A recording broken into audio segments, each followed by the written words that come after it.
Hi, my name's Leon Rowe, currency trader and trading coach at trading180.com, and welcome to this week's supply and demand, Forex and gold and S&P fundamental and technical analysis for the week ahead, starting the 2nd of March. Hope you all had a great trading week and getting into the week ahead. And this is from Wells Fargo. So they say after a solid finish to 2024, the US consumer rested up in January. Spending fell 0.2% despite solid growth, income growth. The Fed's preferred measure of inflation showed price growth easing a bit further on trend, but confidence data out this week show consumers anxious about future inflation as talk of higher tariffs continue to dominate headlines.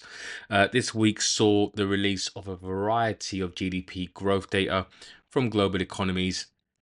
Canada reported a very solid fourth quarter GDP figures in our view, affirming our forecast for a Bank of Canada rate pause in March, and Switzerland's economy grew generally as expected. And for next week, we have the ISM manufacturing and services Monday and Wednesday, trade balance for the US and employment for the US on Friday, China's PMIs on Saturday, European Central Bank policy rate on Thursday. So that's the major news according to Wells Fargo. Our usual trading economists haven't put out their analysis yet, so I had to get it from somewhere else. Anyways, getting into this week's news and my analysis. So starting off on the US dollar as usual. So this is the equally weighted index, and the dollar has risen overall against the euro, the pound, the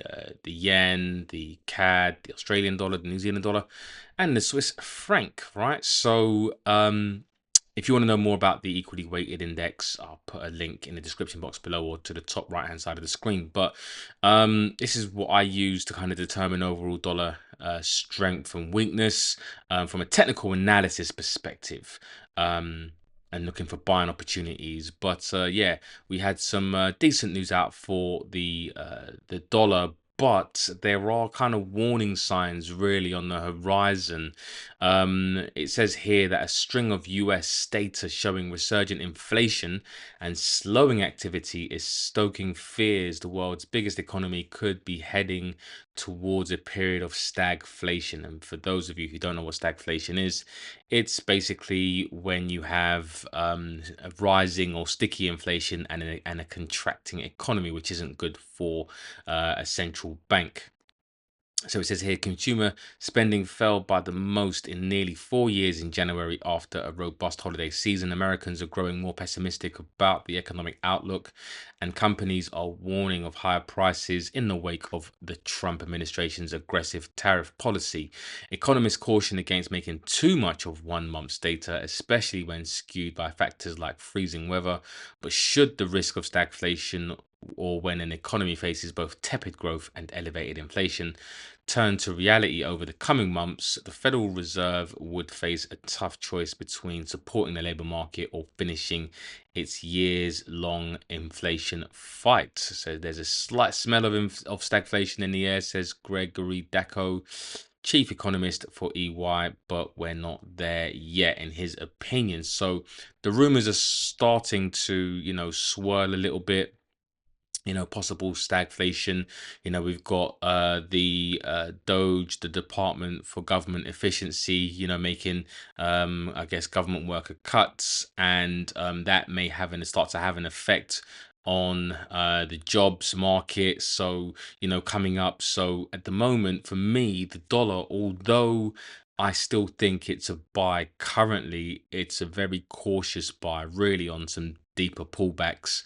If you're looking to establish any kind of new positions, or if I am, that's what I'm doing. Can't really recommend what you should do, but ultimately, that's what I would looking to do. I mean, I'm already in a dollar trade anyway, the dollar Swiss. So I'll be holding on to that, trading my stops up, and I'll get into that, a bit later in the trade update part of the video. But ultimately, yeah, I think the dollar may see now some limited upside. I can't really imagine the dollar making, really kind of new highs unless the tariff narrative starts to kind of get out of hand in terms of, Canada this week. It's their deadline in terms of their extension from Trump. Trump has also threatened to put tariffs, 25% tariffs, reciprocal tariffs as well on nations, 25% tariffs on Europe. So if that risk off environment continues, then I think that will be really what drives the dollar. But from a fundamental perspective, it may be a little bit tricky for the dollar to, kind of make new highs. Also, as well, the market is pricing in a little more cuts. I think 2 cuts are being priced in this week. So let me just zoom in a little bit. So yeah, you've got June and September.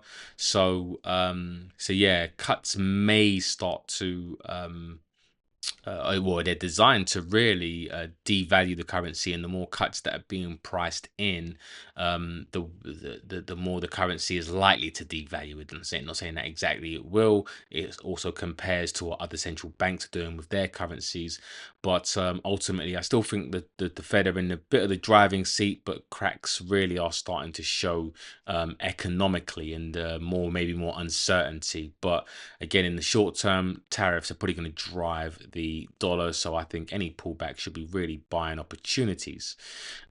So any pullbacks into a decent demand zone, if you missed out on this move to the upside, I think are buying opportunities. Dollar yen, not really a pair I'm interested in, but if you are interested, there was an opportunity to look for buys in and around this area here. The yen are one of the central banks that are looking to hike rates. The only central bank really that we're looking to trade, or their currency that we're looking to trade, that are hiking rates, although their interest rate is on the low side. So there's a bit of a disadvantage there. But overall, I think the yen should be more of a buy than a sell, but just not against the dollar, in my opinion. But if you are looking for dollar buys, then you'd have to wait for a pullback. If you're looking for dollar sells, then this or yen buys against the dollar, then you're looking for a pullback into this supply zone before looking at going short. The dollar Swiss. So again, I'll get into the update a bit later, but we did get a reversal, managed to get involved in another trade here, lost a trade. When prices pulled back this week, and then it managed to re-enter and get into a couple of positions. And again, I'll go over that a bit later. But ultimately, I do think that the dollar is the better buy over the Swiss franc. The Swiss franc probably looking to go to negative rates. They're still on their cutting cycle, so it should be the weaker out of the two. So if you're looking for a pullback, I think that's a decent area to look for a buy trade. The demand zone really kind of starts from here now. So yeah, I think that's where the path of this resistance is. I would never buy the Swiss franc over the dollar at the moment. Dollar CAD. Again, this is more being driven by the tariff negotiations. If Canada, don't agree to the tariff proposals, and they put up a bit of a fight, then I think that's just going to be worse for the CAD currency, as they are seen as the currency that would be probably, like I said, worse off economically. So yeah, more upside potential from the narrative of continued trade war, and even in a I think even in a fundamental perspective, the CAD is probably less of a buy. Although the CAD did have some decent news in terms of GDP this week. I think the market is looking past that and more worried about the immediate effects of these Trump tariffs. So we could see I think if they agree to Trump's demands, then I think actually the CAD is actually a really nice buy. But again, would I buy the CAD against the US dollar? Not really. I would rather buy the CAD against a weaker currency like the Swiss franc, or the euro, for example, or the New Zealand dollar. but you're looking for either a move up to more of the highs before looking at going short. If you're looking for or you could actually, from a technical perspective, I guess we do have a level of resistance here in this zone here, and then you would probably look for maybe the highs up there. And if you're looking for a buy trade, then yeah, you're looking for really a pullback down to this demand zone here before looking at going long. Pound dollar, and the pound dollar, um we were talking about this in Wednesday's group call. And by the way, if you haven't watched my members only group call, where I pretty much go over some of the things that I cover, well, more in-depth analysis for the group. And by the way, a warm welcome to those of you who are in the group. You'll be getting a lot more analysis. And if you haven't checked it out already, if you go to the trading videos channel in the Discord group, you've got more of an in-depth weekly analysis that you should watch. The password is also in the passwords channel, right? Also as well, you've got the past week, past month, past years worth of videos to go through. Lots and lots and lots of content. And also as well, if you want to search for particular topics, just go to the video search here, and if you type in, for example, inflation, right, you'll get all the videos on inflation and the like, right? There's plenty of videos where I speak about inflation, what it is, how to trade it, etc. So that's for the members only. Now, going back to the pound dollar, we were talking about this in the group call on Wednesday, and then prices ended up falling. I didn't take the trade because I don't think the pound is necessarily a sell just yet, but for me, I am interested in shorting the pound at some point, simply because I think that coming into April, I do believe there will be more stagflation fears. So it says here the UK energy price cap will rise 6.4% in April, a third consecutive hike that will make it more difficult to achieve the government's goal of lowering bills for households and businesses. Consumer campaigners are warning that about half of adults expect to ration energy use in the coming months, according to polling by National Energy Action and YouGov. Households will be squeezed further as average UK water bills are also set to jump 26% from April, the biggest ever increase. So it says here the higher in bills are impacting the wider UK economy. The Bank of England expects inflation to peak at 3.7% in the third quarter on the back of higher price caps. So consumer confidence among UK households has also slipped, partly because of rising price caps. So when you have rising energy prices, there's less money for the consumer, to spend in shops and retail, and really it hurts the economy. It hurts businesses. Higher energy costs for businesses, and if inflation is going higher, and the economy is contracting, that's known as stagflation, as we kind of went over with the rumors in the US. But I think the UK is much closer to stagflation, a stagflation environment. So I think if that starts to hit, which it does seem like it's just around the corner, then I think actually the pound should be more of a sell than a buy. So I will be getting short on the pound, maybe the pound dollar, depending on how the dollar does. But I'm starting to just look for some signals. And again, if you're in the members area group, you'll definitely know when I'm looking to get short on the pound. But for now, if you are looking for short trades, then you're waiting for a pullback up into that supply zone here. If you're looking for any buys, then you're looking probably right now, or maybe down into this demand zone right around the 1.24s. Looking at the pound yen, the yen should really be the dominant currency, or more the dominant currency in terms of interest rate monetary policy. But I think if I'm looking to buy or sell any of these, it'd be probably to buy the yen, especially in a risk-off environment. Any pullbacks up into this zone here should be really looked at as selling opportunities. Not a pair I'm really interested in just now, just right now, but could be more so in the future. The euro equally weighted index. So again, this is the euro versus the dollar, the pound, the yen, the CAD, the Australian dollar, the Swiss franc, and the New Zealand dollar. At the moment, we're caught between this high and this low, right? So we're halfway between it around fair value, and so my bias is really to the short side. So I do think if we can pull back up to this anywhere around these highs, that would be nice for a short trade.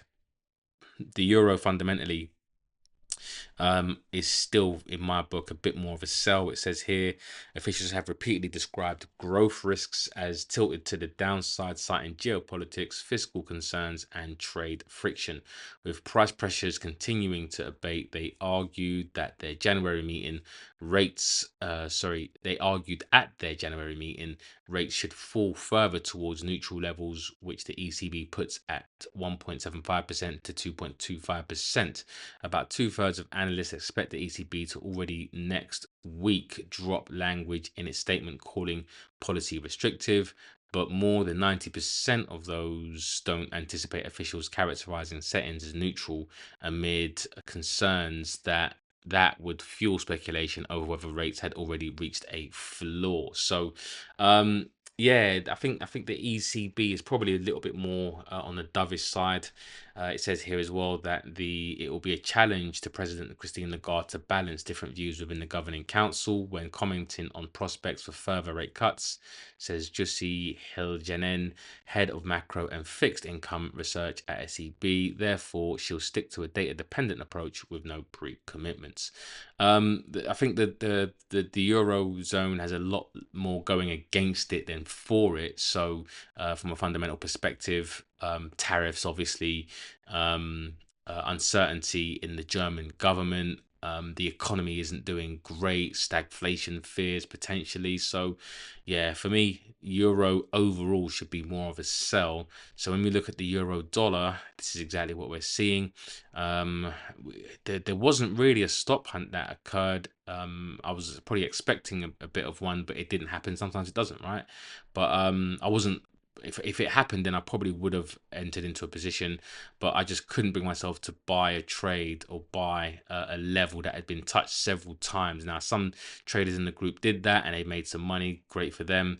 But I was waiting for more of a stop hunt, which didn't happen. But not to worry, because I was in I'm in the dollar Swiss and the New Zealand dollar, so I didn't necessarily have to take this trade, and I don't want to load up on dollar trades. I don't think it's a great idea to have to be in more than two dollar trades unless you're at kind of break even on certain trades, so where you're kind of risk free to take another dollar trade. But yeah, the euro again, par for these resistance should probably continue to be to the downside unless something changes from a dollar perspective. So more cuts being priced in, maybe some bad economic news, stagflation fears. But I think we should see a bit more downside, maybe to the 103s, maybe 102s at the maximum for now. Euro yen, again from a risk off perspective, really the yen should be the buy. Even from a fundamental perspective, the yen should be the buy. More cuts coming for the euro. So any pullbacks, I think, into an area of supply should really be looked at as a selling opportunity. I don't really see any value in kind of buying the euro for now. So yeah, any pullbacks, I would say selling opportunities on the euro yen. Euro pound, I think similar. I think the pound definitely has the edge over the euro. Again, not really a pair that I'm interested in, but if you are interested in buying the pound and selling the euro, then you're looking for short trades, and so you're looking for a pullback really into the 0.83 round number That's got a nice area of support and resistance as confluence. So yeah, I think that's a decent area to look for a sell trade. So yeah, let's see what happens there. But again, not really a pair that I'm interested in. I think there are better pairs to trade, bit better divergences. Aussie dollar, the Australian dollar, although fundamentally I think it's a buy against the US dollar in a risk off environment, it's, typically going to lose, or this is what should typically happen. So ultimately, really, you're looking for more sell trades, right? So pullbacks into an area where you want to look for a sell trade. Now, if you are looking to buy the Australian dollar versus the US dollar, then you kind of want to hope that risk off dissipates, Trump does deals, the trade war or trade tariff, negotiations go well across the board, and then that will be actually a nice buy not only for the Australian dollar, but really for all currencies across the board, especially the Australian dollar. Something like the Canadian dollar as well would benefit from that. The euro would likely benefit from that as well. So yeah, but the path of these resistance, as long as we have a lot of uncertainty, should be to the downside. So any pullbacks, if you missed out on this move, should be shorting opportunities.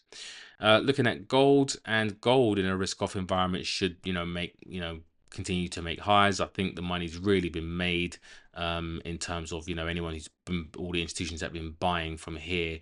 This is probably just profit taking. I think the target was maybe around about 3,000. I think that's what it was anyway. But yeah, I think there's probably some profit taking going on. Bit of a pullback into a demand zone now.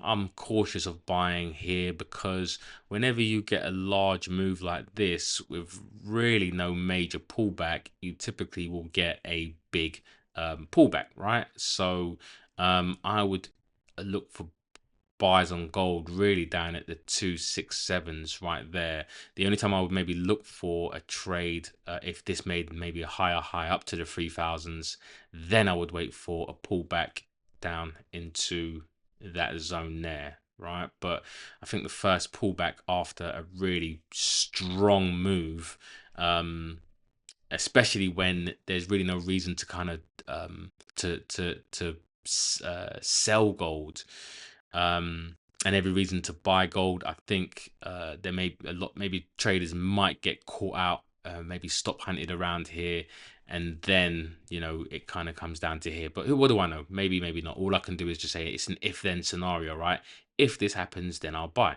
Right now, it is a buying opportunity. They're definitely in a buying opportunity, but I don't know. I would rather wait for a deeper pullback on this one. I've just seen it happen so many times where you get, a big run up and then you get the massive run down, right? You can kind of see it right here. You get that move to the downside, massive drop, and then you just get that massive move up kind of thing.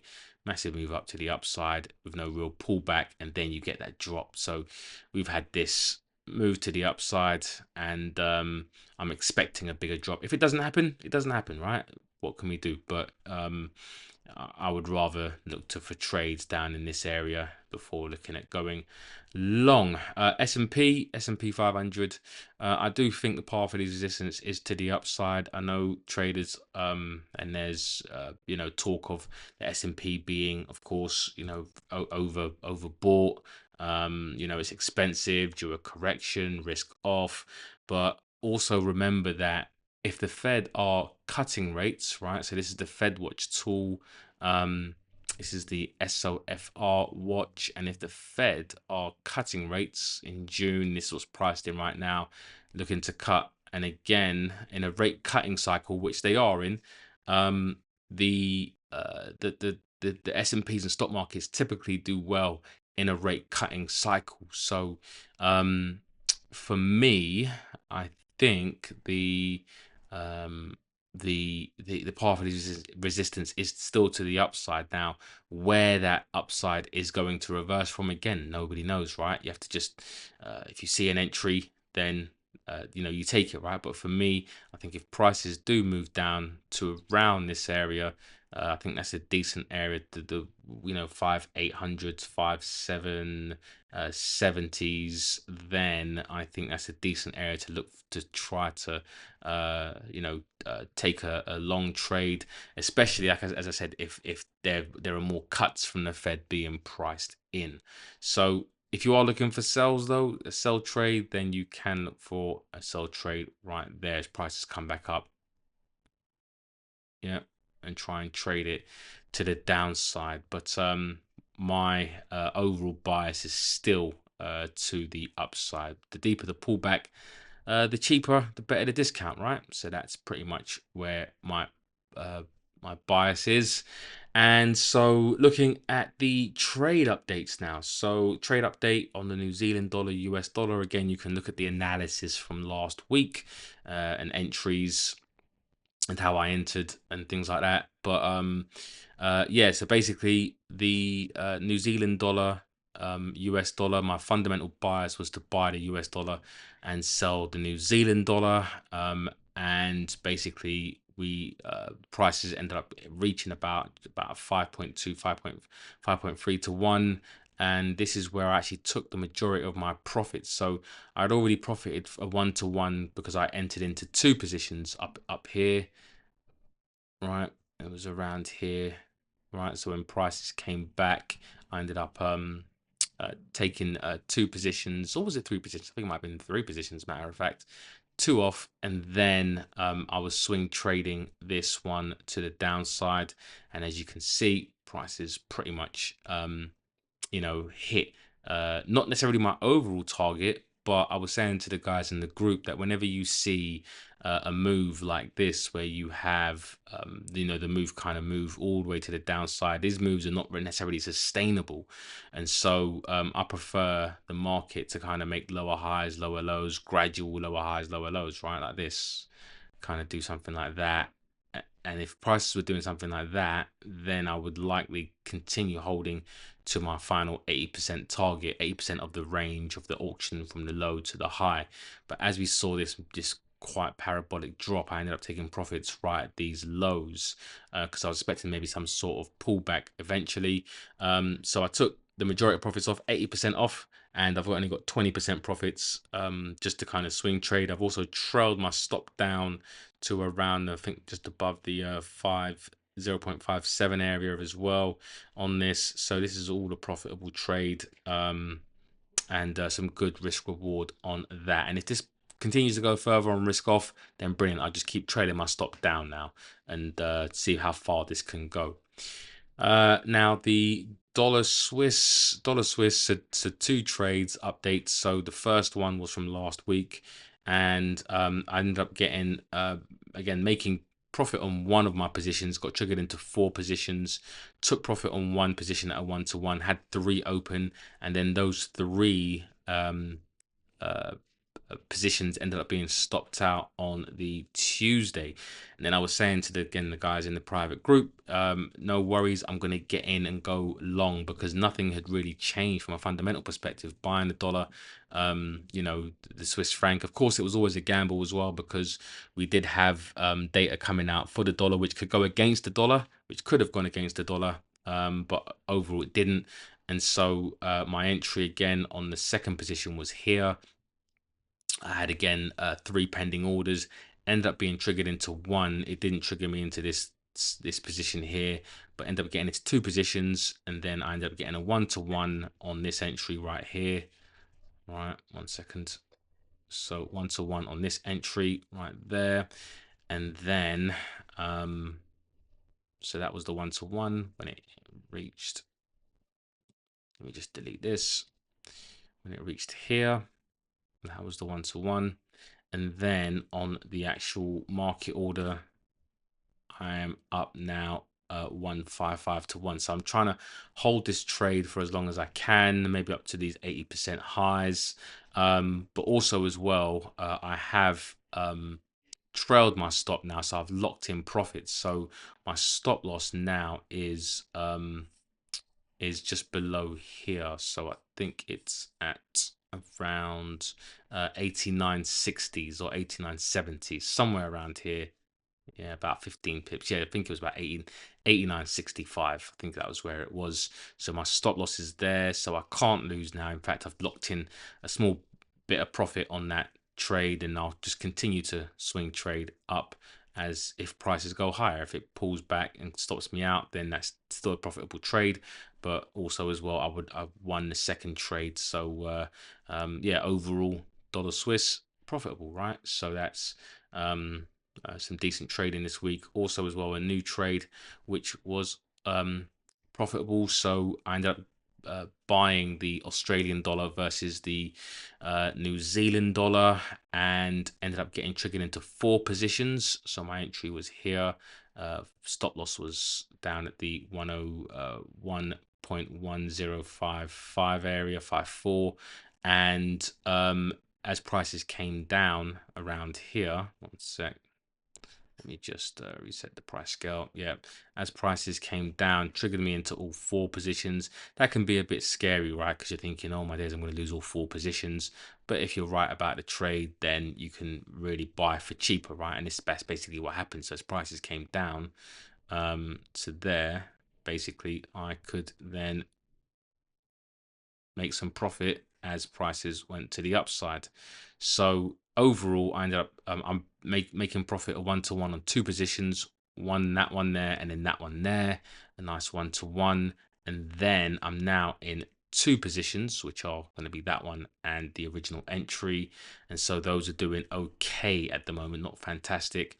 My profit targets are 50% of the overall auction, and then another 80% of the overall auction, which is going to be up here. So let's see what happens. But again, this starts to now be a profitable trade. I haven't really trailed up my stop too much just yet. I'll wait for maybe another higher high before trailing that stop. So I need to see something like that happen. Then I'll trail it below this area around here. So yeah, that's where I am in terms of my trades and the positions that I'm in and the profits that I've taken for the week. So hope you all enjoyed the analysis, and take care. Hope you all have a blessed week, and speak to you all soon.